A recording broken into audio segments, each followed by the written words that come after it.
So let's take a look at creating gradient mesh and working with Dimension in Adobe Illustrator.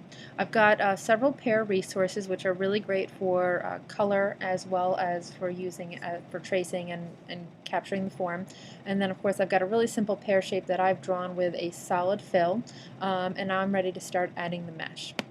So if I select my pear, you can see that I've drawn it with a pencil tool. It looked like a fairly good form.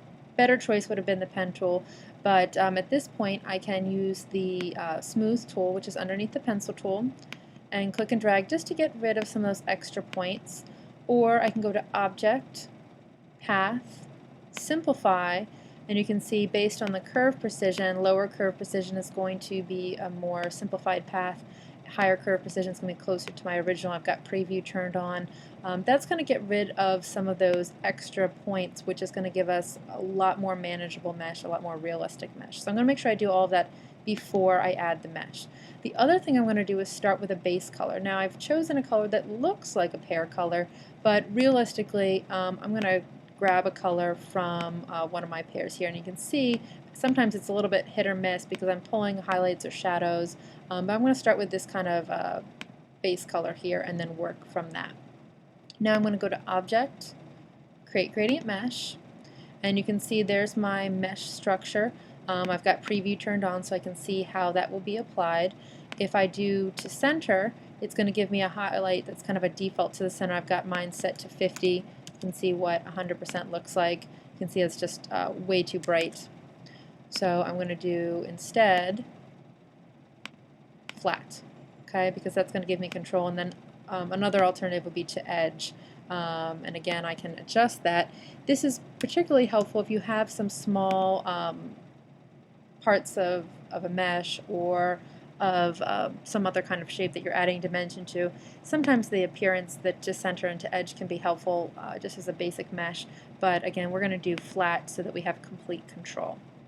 Go ahead and hit OK. Then from there I'm going to grab my direct selection tool and I'm ready to start selecting points. Now right now all of them are that dark blue color, so they're all selected, so I'm just going to click off the path for a moment and then come back on, and I'm going to shift click to select along this bottom edge of the path for my shadow.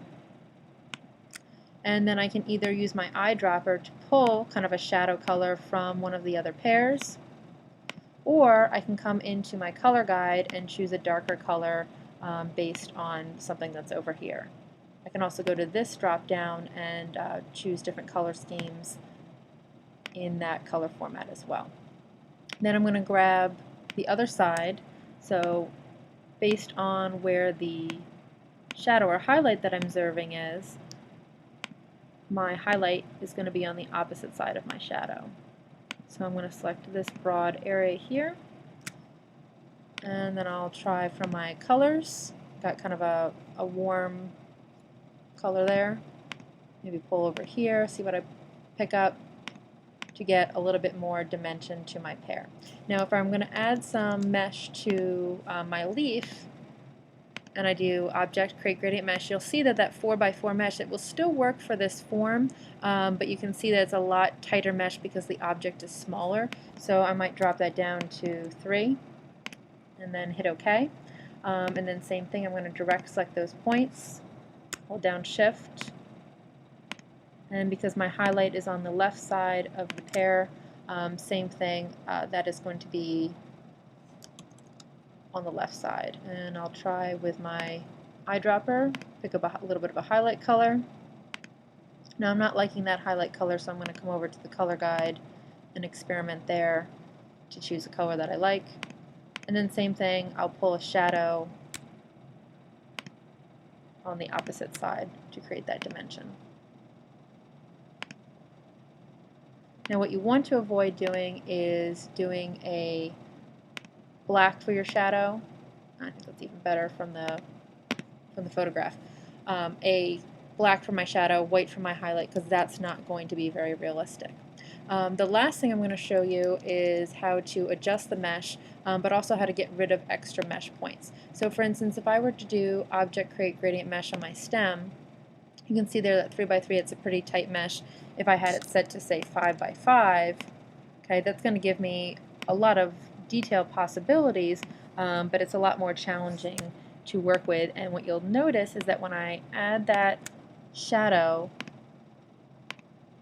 it's only going to create the color in relationship to those points and how close that proximity of those other points are. It's not creating as broad of a shadowing. So what I can actually do is come in here, and I'm going to direct select the point over here, and I'm going to simply hit delete.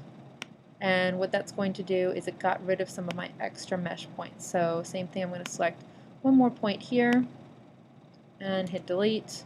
And you can see how that changed the mesh, where it created a broader distribution of that shadow. It looks a lot more natural to that area. The last thing that you can do with the mesh is, right now you can see how the mesh armature is kind of wrapped around my form. I can also pick up these points and move them, and you can see how that highlight is moving with it. And of course I've got Bezier handles as well. I can adjust that to control how much that color is distributed. If I pull these up, that's creating a little bit more shading down here because there's a broader area for this, between this point and this point, for that to kind of fade out. So that's our basics of working with the gradient mesh tool in Illustrator.